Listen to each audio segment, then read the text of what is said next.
बात कर रही थी मास्टरबेशन हेल्दी है अनहेल्दी है या कितना करना चाहिए। जब हम एडोलेसेंस में होते हैं, जब हमें मास्टरबेशन के बारे में पता चलता है, तो बहुत से लोग जब हमें पहली बार हमने कहते हैं हमने किया या हमें पकड़ लेते हैं तो बहुत मजाक उड़ाते हैं, मॉक करते हैं, जबकि मास्टरबेशन कंप्लीटली हेल्दी है और नॉर्मल है। लेकिन जब हम बच्चों को ऐसा पकड़ लेते हैं या दोस्त उनका मजाक उड़ाते हैं तो वो गिल्ट में चले जाते हैं और उस गिल्ट से रास्ता निकलता है या तो अत्यधिक मास्टरबेशन या तो बिल्कुल भी नहीं और हद से ज्यादा डर जाना। फिर ये लोग बहुत ज्यादा डॉक्टर्स के पास भागने लगते हैं, उन्हें लगता है मैंने बहुत बड़ी गलती कर दी और मुझे इसे करेक्ट करना पड़ेगा। समझिए, मास्टरबेशन इज एब्सोल्युटली ओके, क्योंकि ये एक तरीका है आपको आपके शरीर के बारे में जानने का, बायोलॉजिकली आप कैसे हैं और आपके इंटरेस्ट और डिजायर क्या है। जब तक आप खुद के शरीर से ही साझा नहीं होंगे, आपको पता ही नहीं होगा कि मेरी बॉडी में से कौन से ऑर्गन्स हैं जो मुझे अच्छे लगते हैं या मेरा पार्टनर मुझे टच करेगा या मेरी क्या सेक्सुअल प्लेजर है, तब तक आप एग्जैक्टली प्रॉब्लम में ही रहोगे। तो मास्टरबेशन इज एब्सोल्युटली ओके। अगर आप करते हैं तो डरने की कोई बात नहीं है। Probably after 14-15 people are trying, kids are trying and actually masturbating and it's absolutely okay।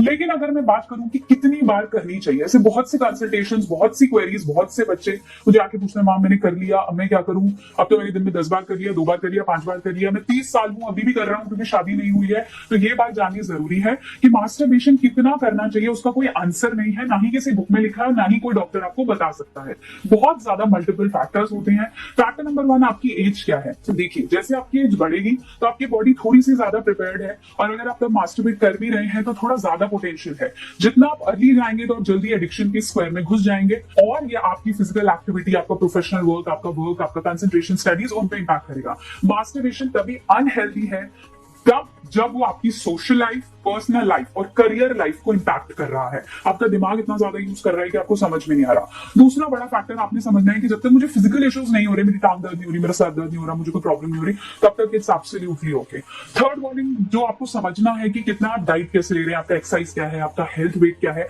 इन सब चीजों को भी कंसिडर किया जाता है जब मैं आंसर करती हूँ कि कितना नॉर्मल है और कितना नहीं।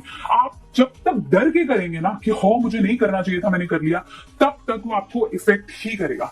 जब आप हैप्पी होके करेंगे, खुद को एक्सप्लोर करने के लिए करेंगे, अपने पार्टनर की और अपनी खुशी के लिए करेंगे, तब इसका कोई भी इफेक्ट नहीं पड़ने वाला है।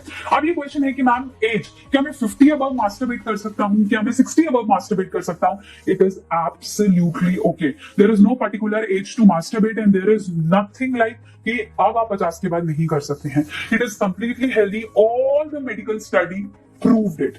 ध्यान क्या रखना है अपने हाइजीन का, ध्यान क्या रखना है कि मैं इसके एडिक्शन के स्केल में तो नहीं घुसता जा रहा, इतना ज्यादा तो एडिक्ट नहीं होता जा रहा कि मैं बस समय ढूंढता हूं। जैसे मुझे समय मिला मैंने किया और एक के बाद एक के बाद एक के बाद मैंने 3-4 बार कर दिया और मेरी शरीर खराब हो गया। ऐसा आपने नहीं करना है।